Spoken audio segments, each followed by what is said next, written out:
Apple and Samsung have this long rivalry that dates far back as we can remember. This year we have the Galaxy S5 and the iPhone 6, two fantastic devices, no doubt going to be vying for supremacy for this upcoming holiday season. So we're going to stack the two against one another and see exactly how they fare. The iPhone 6 earns style points for its attractive design and its premium construction, and when it's plastic versus metal, metal always comes out as being the more attractive one. But don't count out the Galaxy S5. That's because even with its plastic casing, it's notable for being water resistant. So if you're going to be using it in the pool or in the shower or something like that, it's going to be well protected. On top of that, it features a removable battery. While the iPhone 6 now bears a more flagship-esque display, it's still not as detailed compared to the Samsung Galaxy S5 panel. Specifically, it's a 4.7-inch 750 by 1334 IPS Retina display versus the slightly larger 5.1-inch 1080p Super AMOLED display of the Galaxy S5. However, we should point out that the iPhone 6 Retina display is more accurate in reproducing colors than the Super AMOLED panel of the Galaxy S5. On top of that, it's also brighter, so in terms of outdoor visibility, the iPhone 6 has it. One display might be better than the other in certain categories, but at the end of the day, they both have their unique qualities that make them very attractive. They both have biometric fingerprint scanners, but the iPhone's Touch ID sensor is a lot more accurate versus the Samsung Galaxy S5's implementation. When we look at their respective platform experiences, iOS 8 in the iPhone 6, and you have TouchWiz running on top of Android 4.4 KitKat and Galaxy S5, it simply boils down to this: simplicity or complexity. You pick your poison. The iOS 8 experience of the iPhone 6 adheres to simplicity more so than everything else, just because you can hand the phone to a person who's never used the phone before and they can quickly get a wrap of how to use the device. It's very simple, intuitive, straightforward, and of course, it's still very functional on its own. In contrast though, if you're more of a power user, you're going to really like the Samsung TouchWiz experience here with the Galaxy S5. There's a lot of cool things that they have to offer that adheres to power users. For example, you have the multi-windows feature where you have true multitasking. You have the power of Android with its sharing functionality and its wealth of features, and there's just an abundance of that with this device. So on paper, the Galaxy S5 is a specs monster. It's powered by a quad-core 2.5 GHz Qualcomm Snapdragon 801 processor, whereas with the iPhone 6, it doesn't look too menacing with a dual-core processor clocked in at 1.4 GHz. It's the new Apple A8 chip, but it's still noteworthy for being based on 64-bit architecture.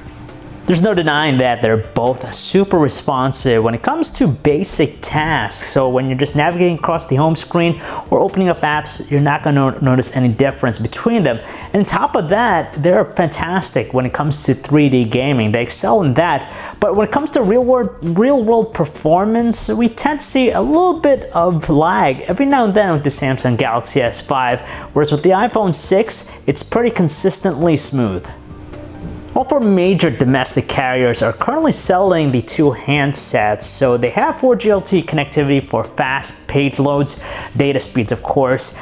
They also have similar connectivity options, so you have Bluetooth 4.0, you're going to have dual band Wi-Fi, NFC, the list goes on even with a GPS, but the Galaxy S5 benefits from having an IR blaster that doubles it as a universal remote and also has a heart rate sensor, so if you want to, you could check your pulse.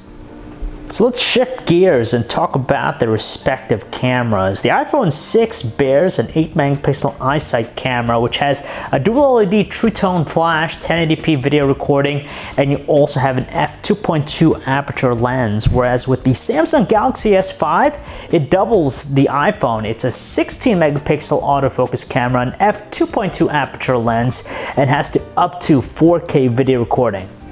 Yet again, it boils down to simplicity versus complexity with their respective camera apps. The iPhone 6 camera app is pretty easy and simple. It's all about just taking photos as quickly as possible.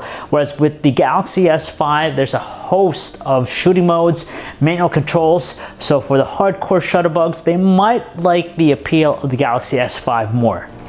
So which camera performs better? Well, honestly, they both take some extraordinary looking photos. Photos that you'll love and appreciate just because they're filled with a lot of sharp clarity, nice looking colors, and they're both good for 4x6 printouts. Now the advantage with the Galaxy S5 is that you have some cropping flexibility post-shot, just because with the larger 16 megapixel camera, it's less prone to diminishing its quality afterwards. But the iPhone 6 excels more in low lighting conditions. There's less noise in the shots, and on top of that, it just maintains a better overall sharpness. So it's pretty much a close tie with their still image qualities, but when it comes to 1080p video recording quality, we're gonna say that the iPhone 6 has a slight advantage. That's just because of its digital image stabilization. It's just less shaky.